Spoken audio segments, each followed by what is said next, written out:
મજામાં ને? આ એક સત્ય ઘટના છે.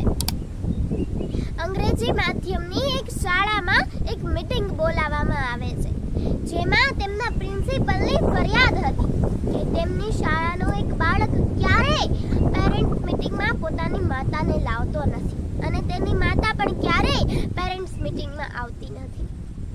તે દિવસે વર્ગખંડની અંદર શિક્ષક બાળકોને અલગ મલકના પ્રશ્નો પૂછે છે અને તેમને કેવીમાં ગમે તે વિશે નિબંધ લખવા આપે છે. બધા બાળકો પોતાની માના વખાણ લખે છે, પરંતુ તે જ ક્લાસના મોનિટરના લખાણનું હેડિંગ હતું ઓફલાઈનમાં.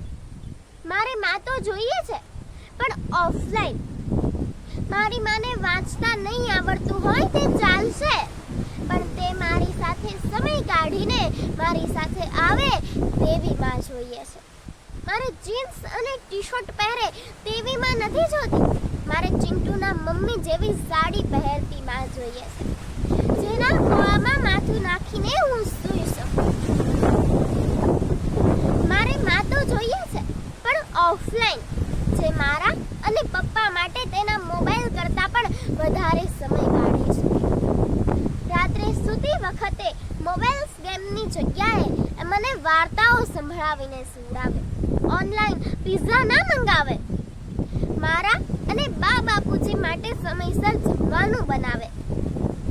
આટલું વાંચતા મોનિટરના હિપકા આખા ક્લાસમાં સંભળાઈ રહ્યા હતા. દરેક વિદ્યાર્થીની આંખમાંથી ગંગા જમના વહેતી હતી. આજના સમાજમાં મોબાઈલ પ્રત્યે અત્યંત પ્રેમ રાખનારી માતાઓને આ સમજનારી ઘટના છે. જો તમને મારો વિડિયો ગમ્યો હોય તો લાઈક કરો, શેર કરો અને સબસ્ક્રાઇબ કરો અને મારા બેલ આઇકનને પ્રેસ કરવા